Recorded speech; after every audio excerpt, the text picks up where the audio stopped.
장례가 끝난 바로 그날 밤 안방에서 종이를 찢는 소리가 들렸다.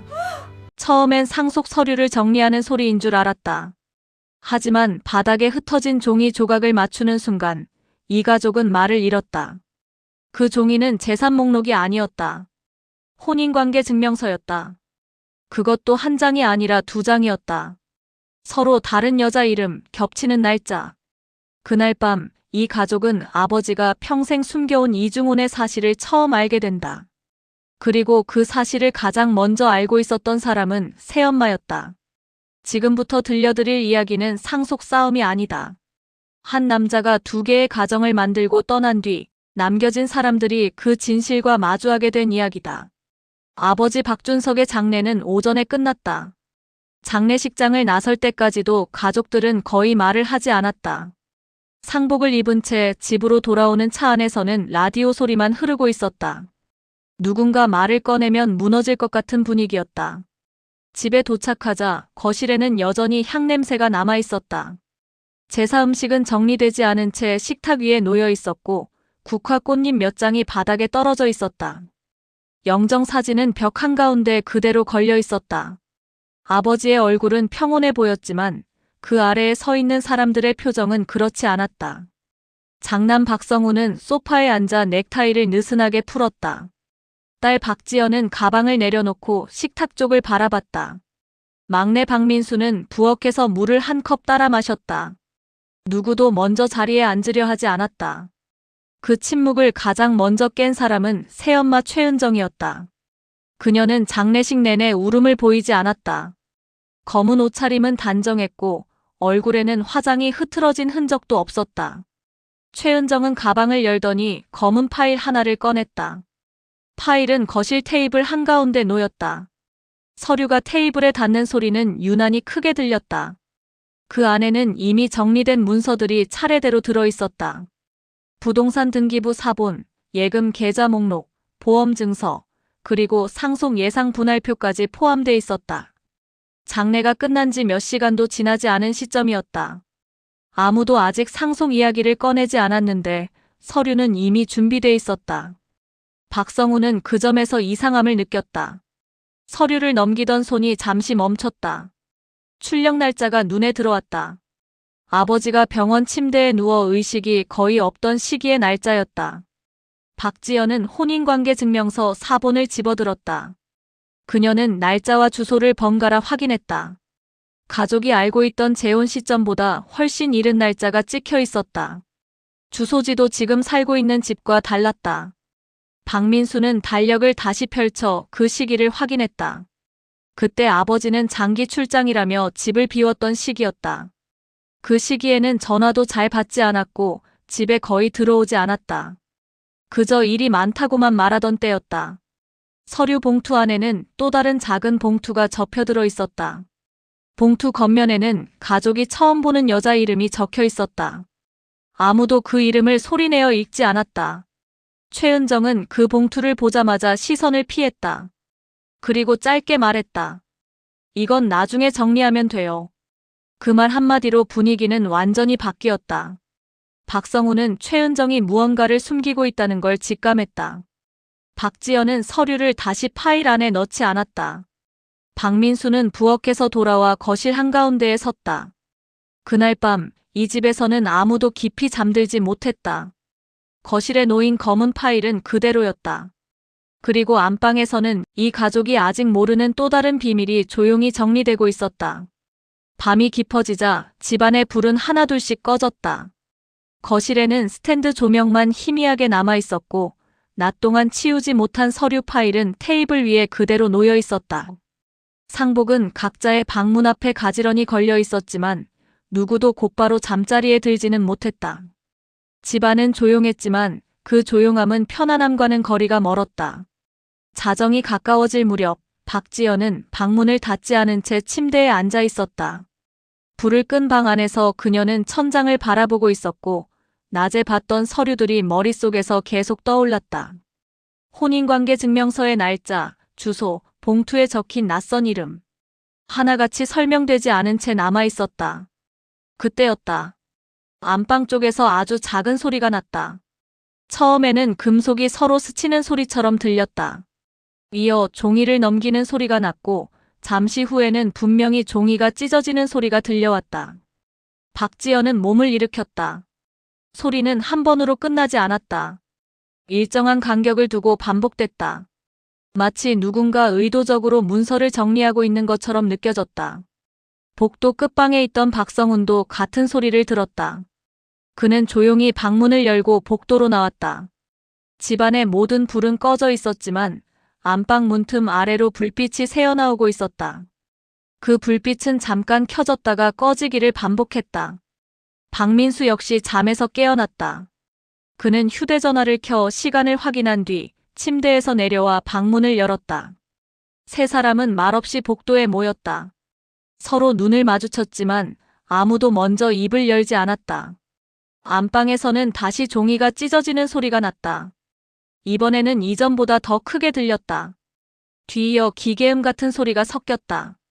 짧고 둔탁한 소리였다. 박성우는 천천히 안방 쪽으로 걸어갔다. 바닥은 오래된 마룻바닥이라 발걸음을 조심하지 않으면 소리가 날 수밖에 없었다. 그는 벽을 짚으며 최대한 조심스럽게 이동했다. 안방 문 앞에 섰을 때 문은 완전히 닫혀 있지 않았다. 문틈 사이로 불빛이 분명하게 보였다. 그 안에서는 사람이 움직이는 그림자가 벽에 비치고 있었다.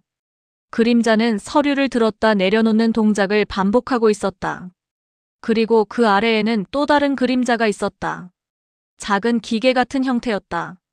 박지연은 뒤에서 그 모습을 지켜보다가 휴대전화를 꺼냈다. 소리 없이 녹음 버튼을 눌렀다. 화면에는 작은 파형이 나타났고 안방에서 나는 소리가 고스란히 기록되기 시작했다. 잠시 후 안방 안에서 낮은 목소리가 들렸다. 이건 남으면 안 돼. 그 말은 분명 최은정의 목소리였다. 박민수는 그 순간 숨을 멈췄다. 그 말은 혼잣말처럼 들렸지만 분명한 의도가 담겨 있었다. 잠시 정적이 흐른 뒤 다시 종이가 찢어지는 소리가 이어졌다. 이번에는 여러 장이 한꺼번에 찢어지는 소리였다. 그 다음에는 파쇄기가 작동하는 소리가 들렸다. 짧고 반복적인 기계음이 방 안을 채웠다. 박성우는 손잡이에 손을 올렸다가 멈췄다. 문을 열면 되돌릴 수 없다는 생각이 들었다. 아직 모든 조각이 맞춰지지 않은 상황이었다. 하지만 동시에 이대로 두면 중요한 무언가가 사라질 것 같다는 불안도 커져갔다. 안방 안의 불빛이 잠시 꺼졌다. 그리고 몇 초 뒤 다시 켜졌다. 그 사이 바닥에 무언가 떨어지는 소리가 들렸다. 종이 조각이 바닥에 흩어지는 소리였다. 그때 최은정의 목소리가 다시 들렸다. 다 끝났어. 그 말이 떨어진 직후 파쇄기 소리가 멈췄다. 안방 안은 다시 조용해졌다. 불빛도 꺼졌다. 문 안쪽에서는 더 이상 움직임이 느껴지지 않았다. 복도에 서 있던 세 사람은 한동안 그대로 서 있었다. 누구도 먼저 움직이지 않았다. 지금 들은 소리가 무엇을 의미하는지 모두가 알고 있었기 때문이다. 그날 밤 안방에서 사라진 것은 단순한 종이 몇 장이 아니었다. 누군가의 법적 기록이었고 누군가의 존재였으며 이 집의 평형을 무너뜨릴 결정적 증거였다. 그리고 그 증거가 무엇인지 세 사람은 다음 날이 되어서야 완전히 확인하게 된다. 새벽 공기가 집안에 내려앉아 있을 무렵 복도는 여전히 조용했다. 안방 불은 꺼져 있었고 문은 반쯤 열린 상태로 멈춰 있었다. 복도에 서 있던 세 사람은 잠시 그 문을 바라보기만 했다. 방금 전까지 분명히 누군가 안에서 무언가를 처리하고 있었지만 지금은 아무 기척도 느껴지지 않았다. 박성훈이 먼저 움직였다.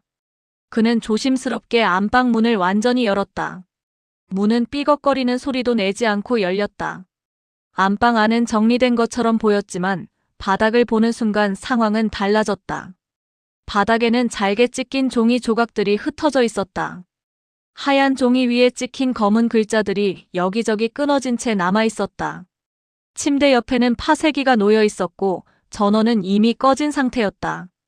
파쇄기 안쪽에는 아직 완전히 잘리지 않은 종이 조각들이 끼어 있었다. 박지연은 방 안으로 들어와 바닥을 살폈다. 그녀는 신발을 벗은 채 종이 조각 하나를 집어들었다. 조각에는 주소 일부와 관공서 이름이 찍혀 있었다. 다른 조각에는 이름의 일부가 남아 있었다. 박민수는 파쇄기 옆에 쪼그려 앉았다. 기계 안쪽을 살펴보자 찢어진 종이 중 일부는 완전히 분쇄되지 않은 상태였다. 그는 조심스럽게 종이를 하나씩 꺼냈다.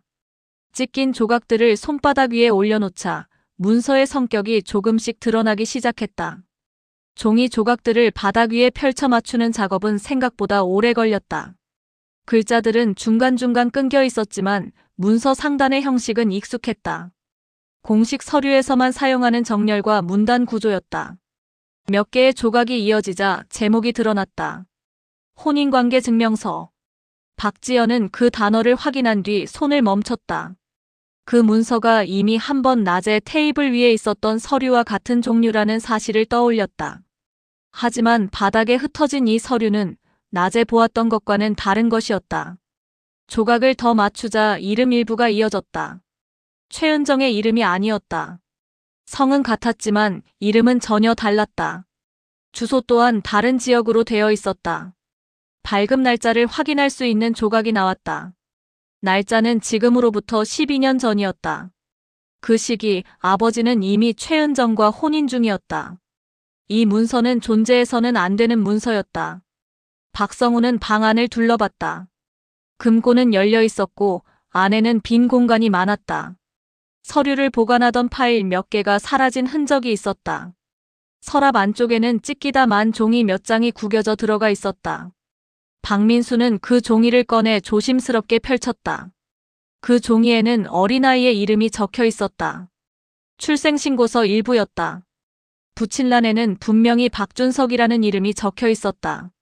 이제 모든 조각이 하나로 이어지고 있었다. 아버지는 한 가정만 가진 사람이 아니었다. 그리고 이 사실은 우연히 남겨진 것이 아니었다. 의도적으로 숨겨졌고 지금 이 순간에도 지워지고 있었다. 그때 복도 쪽에서 발소리가 들렸다. 최은정이 안방 문 앞에 서 있었다. 그녀는 바닥에 펼쳐진 종이 조각들을 한 번에 알아봤다. 잠시 말이 없었다. 그리고 낮게 말했다. 그걸 왜 건드려요? 그 말은 변명도 설명도 아니었다. 단순한 확인에 가까웠다. 박지연은 그 순간 확신했다. 최은정은 이 모든 사실을 이미 알고 있었다는 것을. 방 안의 공기는 더 무거워졌다. 이제 이 집의 문제는 상속이 아니었다. 누가 가족이었는지, 누가 처음부터 진실을 알고 있었는지가 문제였다. 그날 새벽 안방 바닥에 놓인 종이 조각들은 단순한 문서가 아니라 한 남자가 두 개의 삶을 살았다는 증거였고 그 증거를 없애려던 사람의 흔적이었다. 그리고 이 집에서는 더 이상 아무것도 원래대로 돌아갈 수 없게 되었다. 안방 바닥에 흩어진 종이 조각들이 어느 정도 정리된 뒤에도 방 안의 공기는 가라앉지 않았다. 박성우는 열린 채로 남아있는 금고 쪽으로 시선을 옮겼다. 금고 문은 반쯤 열린 상태였고 내부는 예상보다 비어 있었다. 서류철 몇 개가 빠져나간 흔적이 분명하게 남아 있었다.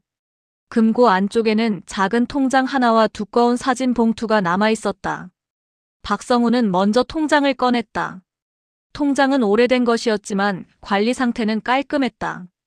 표지에는 낯선 여자 이름이 적혀 있었다. 박민수는 그 이름을 낮에 봤던 서류 봉투의 이름과 비교했다. 같은 이름이었다. 통장 안쪽 거래 내역을 넘기자 일정한 패턴이 보였다. 매달 같은 날짜, 같은 금액이 입금되어 있었다. 입금인은 항상 같았다. 아버지 박준석의 개인 계좌였다. 금액은 적지 않았고 한두 번으로 끝난 흔적도 아니었다. 거래는 10년 가까이 이어지고 있었다. 박지연은 그 통장이 무엇을 의미하는지 바로 이해했다. 이건 우발적인 지원이 아니었다. 생활비였고 부양의 흔적이었다. 한 사람의 책임이 지속적으로 이어진 기록이었다. 다음으로 사진 봉투가 열렸다. 봉투 안에는 사진이 차곡차곡 정리되어 있었다. 가장 위에 있는 사진은 오래된 것이었다. 아버지와 낯선 여자가 나란히 서 있었다. 그 아래로 사진을 넘길수록 시간이 흐른 흔적이 보였다. 같은 두 사람, 같은 장소, 같은 구도. 그리고 어느 순간부터는 사진 속에 아이가 등장했다. 처음에는 유모차에 누워있는 모습이었다. 다음 사진에서는 아이가 혼자 서 있었다. 그 다음 사진에서는 손을 잡고 걷고 있었다. 사진은 해마다 한 장씩 빠짐없이 있었다. 아버지는 단 한 번도 빠지지 않고 사진 속에 있었다. 박지연은 사진 뒷면을 확인했다. 몇 장에는 날짜와 장소가 적혀 있었고 몇 장에는 짧은 글씨가 남아 있었다. 아이의 손글씨로 보이는 글씨였다. 아빠랑 엄마. 그 짧은 문장은 이 모든 관계를 설명하고 있었다. 이건 숨겨진 외도가 아니었다. 하나의 가정이었다. 그리고 그 가정은 오랜 시간 유지되고 있었다. 박성우는 다시 안방을 둘러봤다. 장롱 안쪽 깊숙한 곳에는 아이의 성장 기록이 담긴 파일이 하나 더 남아 있었다. 학교 이름, 학년, 병원 기록, 예방접종 확인서까지 정리돼 있었다. 모든 서류에는 같은 보호자 이름이 적혀 있었다. 아버지 박준석. 이제 퍼즐은 거의 완성되어 가고 있었다. 아버지는 한 가정을 버린 것이 아니라 두 가정을 동시에 유지해왔던 사람이었다. 그리고 그 사실을 가장 먼저 알고 있었던 사람은 최은정이었다. 박민수는 안방 문 쪽을 바라봤다. 최은정은 여전히 문 앞에 서 있었다. 그녀는 방 안의 상황을 조용히 지켜보고 있었다. 당황한 기색도 놀란 표정도 없었다. 그 침묵이 오히려 모든 걸 말해주고 있었다. 박지연은 사진을 내려놓으며 낮게 말했다. 이걸 알고 있었죠. 최은정은 잠시 시선을 피했다가 다시 방 안을 바라봤다. 그리고 짧게 답했다. 모르는 게 더 나았을 거예요. 그 말은 사과도 변명도 아니었다. 이미 지나간 일에 대한 정리처럼 들렸다. 박성우는 그 순간 깨달았다. 그래서 낮부터 상속 서류가 준비돼 있었던 것이다. 숨겨진 가정이 드러나기 전에 모든 재산을 정리하려 했던 것이다. 그래서 혼인관계 증명서를 찍고 그래서 파쇄기를 돌리고 있었던 것이다. 이제 이 집의 문제는 더 이상 감정의 문제가 아니었다. 법의 문제였고 기록의 문제였으며 누가 무엇을 알고 있었는지에 대한 문제였다. 금고 안에 남아있던 통장과 사진은 아버지가 남긴 마지막 증거였다. 그리고 그 증거는 이제 법정으로 옮겨갈 준비를 하고 있었다. 날이 밝자 집안의 분위기는 전날 밤과 완전히 달라져 있었다. 밤새 아무도 잠을 제대로 자지 못했지만 아침이 되자 모두가 움직이기 시작했다. 더 이상 미룰 수 없다는 판단이 자연스럽게 내려진 상태였다. 이 문제는 가족 안에서 해결할 수 있는 수준을 이미 넘어가 있었기 때문이다. 장남 박성우는 아침 일찍 집을 나섰다. 그가 향한 곳은 오래 알고 지내던 변호사의 사무실이었다. 서류 가방 안에는 전날 밤 정리한 자료들이 들어 있었다. 찍기다 만 혼인관계 증명서, 조각, 금고에서 나온 통장 사본, 사진 봉투, 아이의 출생신고서 일부까지 빠짐없이 챙겨 넣었다. 변호사는 자료를 하나씩 확인하며 말없이 정리했다. 문서의 종류와 발급기관, 날짜를 차분히 대조했다. 두 개의 혼인관계 증명서가 동시에 존재한다는 점에서 이미 결론은 분명해 보였다. 중혼 가능성은 단순한 의혹이 아니라 기록으로 확인되는 상태였다. 변호사는 먼저 상속 절차를 멈추는 게 우선이라고 설명했다. 상속 재산이 분할되기 전에 법적 지위를 명확히 해야 한다는 판단이었다. 혼인이 무효가 될 가능성이 있는 상황에서 상속을 진행하면 이후 모든 절차가 뒤집힐 수 있었다. 그래서 가장 먼저 필요한 조치는 재산 동결 신청이었다. 같은 시각 집에 남아있던 박지연과 박민수는 추가 자료를 정리하고 있었다. 아버지의 휴대전화 백업 기록, 은행 거래 내역, 사진에 적힌 날짜와 장소를 하나씩 정리했다. 단순히 감정적으로 얽힌 문제가 아니라 기록으로 설명할 수 있어야 했기 때문이다. 각 자료에는 공통점이 있었다. 모두 오랜 시간에 걸쳐 반복되었고 우발적이라고 보기 어려운 패턴을 가지고 있었다. 박지연은 혼인관계 증명서 발급 기록을 다시 확인했다. 발급 시점은 서로 겹쳐 있었고 혼인신고가 동시에 유지된 기간도 명확히 드러났다. 이는 명백히 법적으로 허용되지 않는 상태였다. 아버지는 한쪽 혼인을 정리하지 않은 채 다른 혼인을 유지하고 있었다. 오후가 되자 변호사 사무실에서 연락이 왔다. 법원의 상속재산 동결 신청이 접수되었다는 소식이었다. 동시에 혼인 무효 확인 소송 준비도 시작되었다. 숨겨진 여자와 아이의 존재 역시 공식 절차 안으로 들어오게 되었다. 그 소식은 최은정에게도 전달되었다. 법원에서 발송한 등기우편이 집으로 도착했다. 봉투를 받은 그녀는 잠시 내용을 확인한 뒤 아무 말 없이 서류를 내려놓았다. 그녀의 표정에는 놀라움도 분노도 보이지 않았다. 최은정은 거실에 앉아 한동안 창밖만 바라보고 있었다. 그녀는 이 상황이 언젠가는 올 것이라는 걸 이미 알고 있었던 듯했다. 그래서 서류를 미리 준비했고, 그래서 그날 밤 안방에서 종이를 찢고 있었던 것이다. 잠시 후 그녀는 조용히 말했다. 법까지 갈 줄은 몰랐네요. 그 말은 항의도 방어도 아니었다. 이미 흐름을 받아들이고 있다는 뉘앙스에 가까웠다. 박민수는 그 말을 들으며 확신했다. 최은정은 이 모든 사실을 오랜 시간 알고 있었고 준비하고 있었다는 것을. 그날 저녁 집안에는 다시 정적이 흘렀다. 하지만 그 정적은 전날 밤과는 달랐다. 이제 문제는 감정이 아니라 기록과 판단의 영역으로 넘어가 있었다. 누가 무엇을 알고 있었는지, 누가 언제부터 어떤 선택을 했는지가 명확해질 차례였다. 법이라는 이름의 문이 열렸다. 그리고 그 문 안으로 이 가족이 감당하지 못했던 진실들이 하나씩 들어가기 시작했다. 며칠 뒤 사건은 본격적으로 법원의 시간표 안으로 들어갔다. 상속재산 동결 신청이 받아들여지면서 더 이상 개인적인 합의로는 해결할 수 없는 단계가 되었다. 혼인 무효 확인 소송과 상속인 확정 절차가 동시에 진행되기 시작했다. 서류는 하나둘씩 법원으로 옮겨졌고 기록은 점점 정리된 형태를 갖추기 시작했다. 첫 번째 기일이 잡힌 날, 박성훈과 박지연, 박민수는 함께 법원으로 향했다. 법원 청사는 익숙하지 않은 냄새와 소리로 가득했다. 복도를 오가는 사람들 대부분은 각자의 사정을 안고 있었지만 서로의 얼굴에는 관심이 없었다. 이곳에서는 누구나 비슷한 표정을 하고 있었기 때문이다. 세 사람은 대기석에 나란히 앉아 있었다. 손에 쥔 서류철은 생각보다 무거웠다. 그 안에는 아버지의 기록이 담겨 있었고 지금까지 알지 못했던 또 다른 삶의 흔적도 함께 들어 있었다. 잠시 후 법정문이 열렸다. 사건 번호가 호명되자 모두 자리에서 일어났다. 재판부 앞에는 이미 서류가 정리되어 놓여 있었다. 판사는 먼저 제출된 혼인관계 증명서를 확인했다. 같은 남자 이름이 적힌 문서가 2장 나란히 놓였다. 각각 다른 여자 이름, 서로 다른 주소, 그러나 겹쳐있는 혼인 유지기간. 서류만 놓고 보아도 상황은 명확했다. 법적으로 허용되지 않는 상태가 장기간 유지되고 있었다. 재판부는 이어서 다른 당사자의 출석 여부를 확인했다. 그 순간 법정 한쪽 문이 다시 열렸다. 지금까지 이 자리에 없던 사람들이 들어왔다. 낯선 여자와 어린아이였다. 여자는 단정한 차림이었다. 화장은 거의 하지 않았고 손에는 얇은 서류철 하나만 들고 있었다. 아이의 손을 잡은 채 조용히 자리에 앉았다. 아이의 얼굴은 긴장으로 굳어 있었지만 주변을 두리번거리지는 않았다. 박지연은 그 아이를 보는 순간 시선을 떼지 못했다. 아이의 눈매와 코선은 분명 아버지를 닮아 있었다.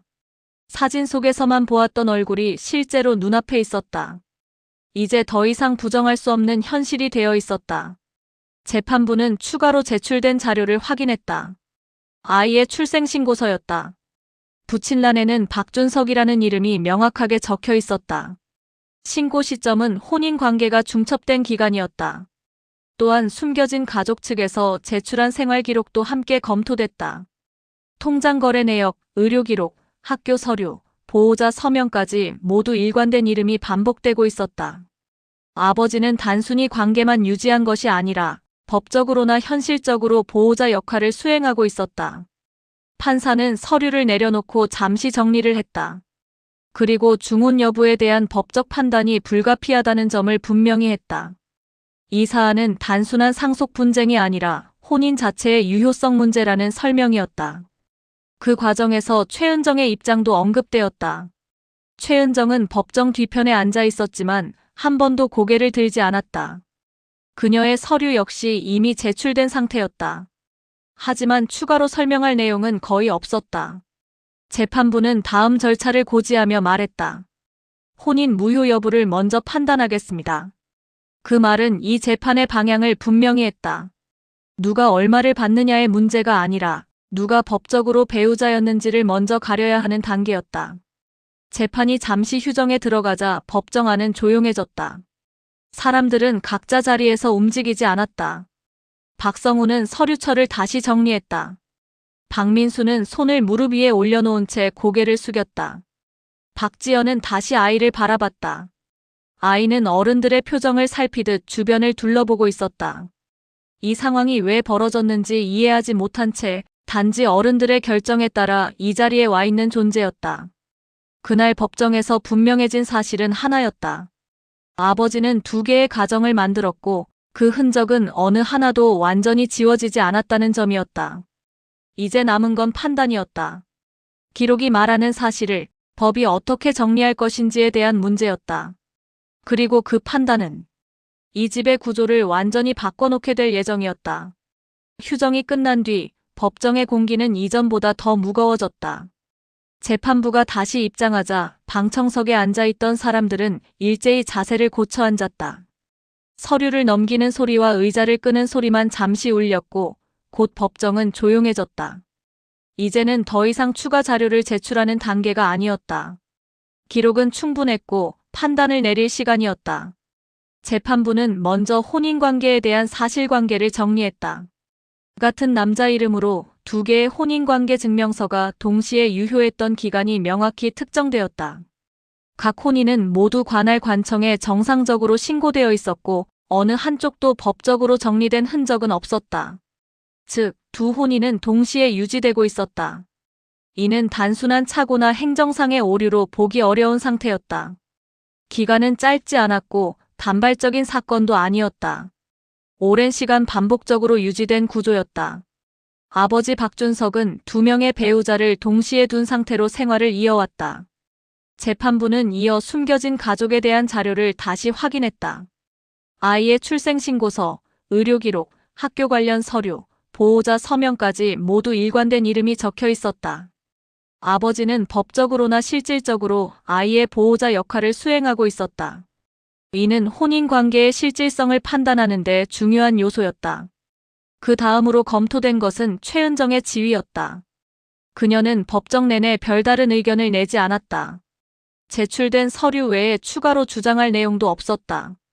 그 침묵은 상황을 뒤집을 만한 변수가 없다는 뜻으로 받아들여졌다. 판사는 서류를 정리한 뒤 고개를 들었다. 그리고 혼인 무효 여부에 대한 판단을 천천히 설명하기 시작했다.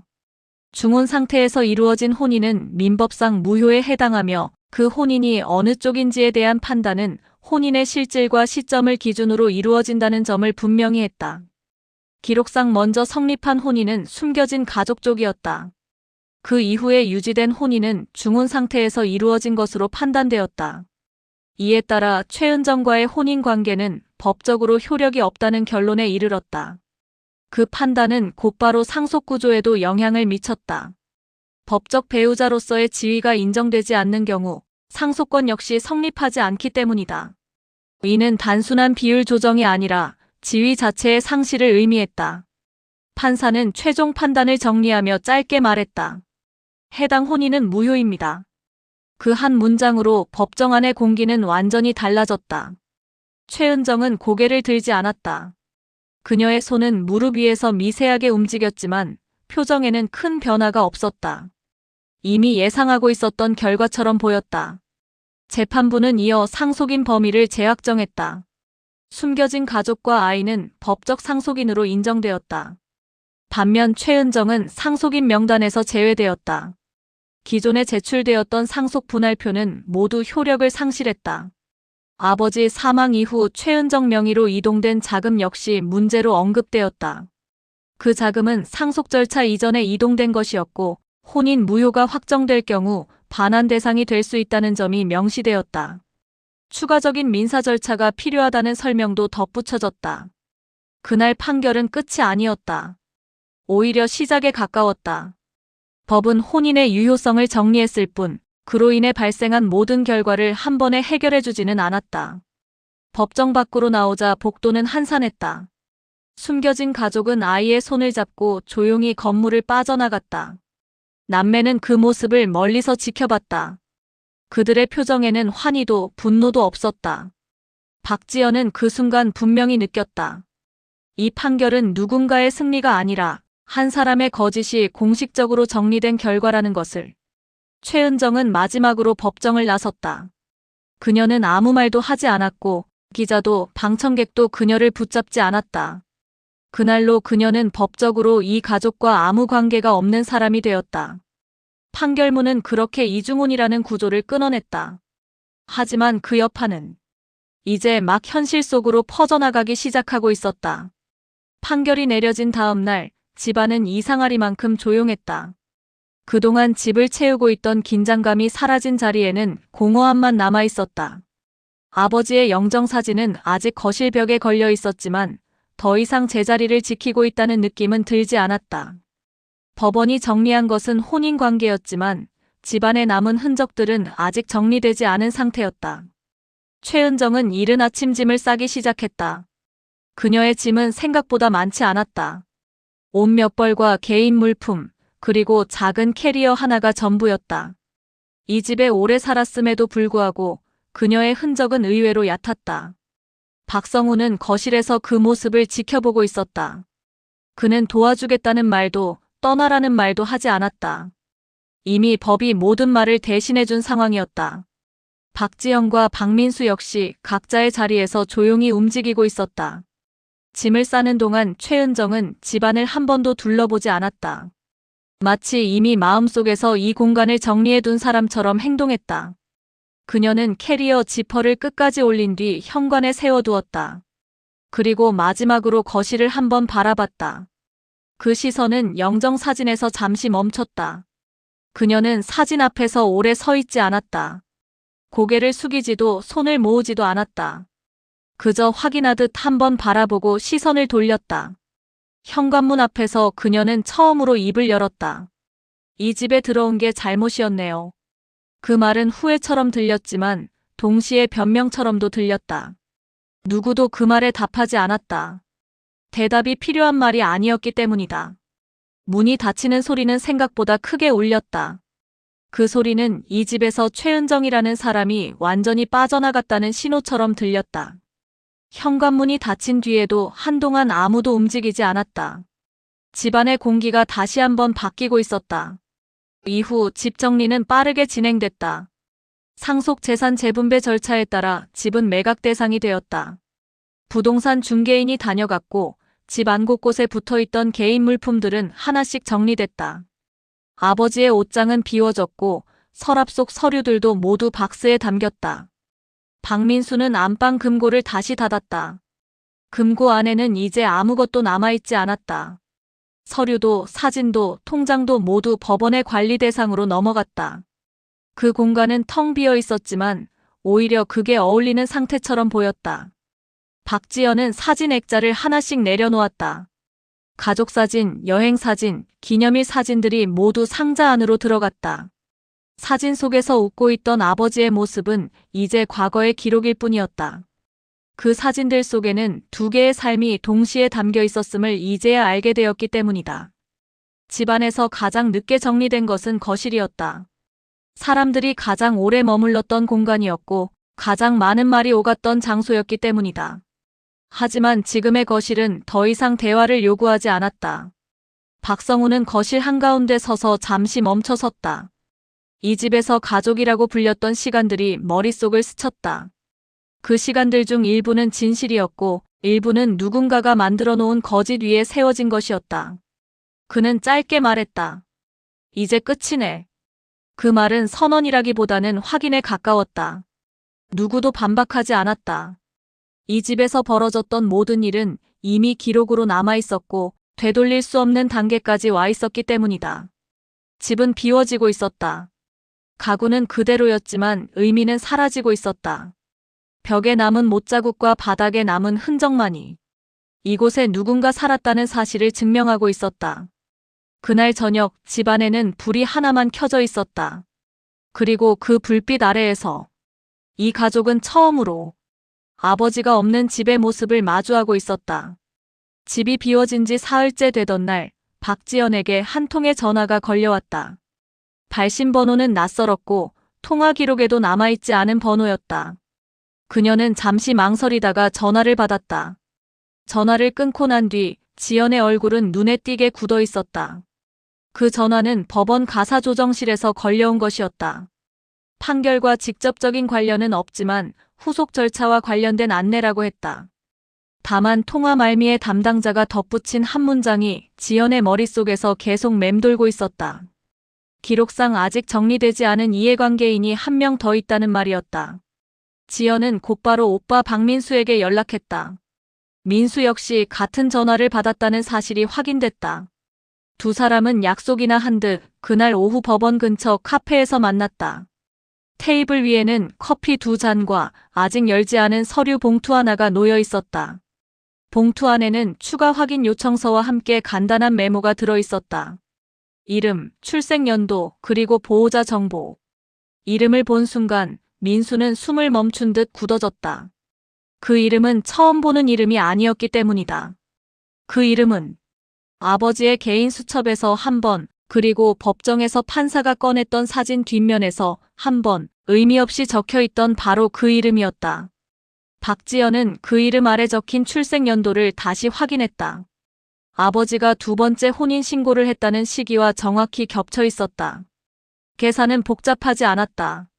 이름이 뜻하는 존재가 무엇인지 이제는 부정할 수 없었다. 서류에는 보호자 연락처와 주소가 함께 적혀 있었다. 주소는 서울 외곽의 오래된 다세대 주택이었다. 민수는 아무 말 없이 커피를 한 모금 마신 뒤 봉투를 접어 가방에 넣었다. 지연은 그 행동이 결정이라는 것을 직감했다. 그날 저녁 두 사람은 그 주소로 향했다. 초인종이 없는 오래된 건물이었다. 복도에는 세입자들의 우편물이 무질서하게 쌓여 있었고 벽에는 아이가 그린 듯한 낙서가 남아 있었다. 문을 열어준 사람은 중년의 여성이었다. 그녀는 두 사람을 보자마자 표정이 굳었다. 이미 이런 날이 올 것을 알고 있었다는 얼굴이었다. 서로 이름을 확인한 뒤 그녀는 말없이 문을 열어주었다. 집안은 조용했고 거실 한쪽에 작은 책상이 놓여 있었다. 그 책상 위에는 색연필과 공책, 그리고 학교 숙제로 보이는 프린트물이 정리되어 있었다. 방 안에서 인기척이 들리더니 잠시 후 어린 남자아이가 모습을 드러냈다. 아이는 두 사람을 번갈아 바라봤다. 경계와 호기심이 섞인 눈빛이었다. 그 아이의 얼굴은 놀랍도록 아버지를 닮아 있었다. 특히 눈매와 입술선이 분명했다. 박지연은 그 자리에서 한 발짝도 움직이지 못했다. 머릿속에서 수많은 가능성을 상상했지만 실제로 마주한 현실은 그 어떤 상상보다 직접적이었다. 중년 여성은 아이를 바라보며 조용히 말했다. 이 아이 아버지 돌아가셨어요. 그 말은 설명이 아니라 확인이었다. 민수는 고개를 끄덕였다. 이미 알고 있다는 표시였다. 아이는 상황을 정확히 이해하지 못한 채 서 있었다. 그러나 어른들의 표정과 분위기만으로도 이 만남이 평범하지 않다는 것은 느끼고 있는 듯했다. 박지연은 한참 후에야 입을 열었다. 이 아이 이름이 맞죠? 여성은 고개를 끄덕였다. 그리고 아이를 불렀다. 아이는 작은 발걸음으로 다가왔다. 그 순간 사진 속에서만 존재하던 한 장의 증거가 숨쉬는 현실이 되었다. 아이는 상속을 알지 못했다. 법정도 판결도 이중훈도 몰랐다. 그저 자신을 찾아온 낯선 어른들을 바라보고 있을 뿐이었다. 민수는 아이의 손에 쥐어진 공책을 잠시 바라봤다. 표지 안쪽에는 연필로 적힌 글씨가 있었다. 아빠 이름, 그리고 아이의 이름. 그 아래엔 짧은 문장이 덧붙어 있었다. 아이는 그 문장의 의미를 몰랐을 것이다. 하지만 그 문장은 이 모든 사태의 시작이자 끝나지 않은 문제의 증거였다. 그날 밤 박지연과 박민수는 아무 말 없이 그 집을 나섰다. 아이를 데려오지도 약속을 하지도 않았다. 하지만 한 가지는 분명해졌다. 상속은 아직 끝나지 않았다는 것. 그리고 이 싸움은 돈이 아니라 사람의 삶으로 이어지고 있다는 사실이었다. 법적 절차는 그 이후에도 한동안 이어졌다. 추가로 확인된 아이는 혼외자가 아닌 법적으로 혼인관계 안에서 태어난 자녀로 분류되었다. 이중혼이 무효가 되면서 혼인 자체는 부정되었지만 출생의 권리는 별개로 인정되었기 때문이다. 그 결과 아이는 상속권을 일부 보장받게 되었고 이는 기존 판결문의 보완 조항으로 추가되었다. 박지영과 박민수는 더 이상 법정에 서지 않았다.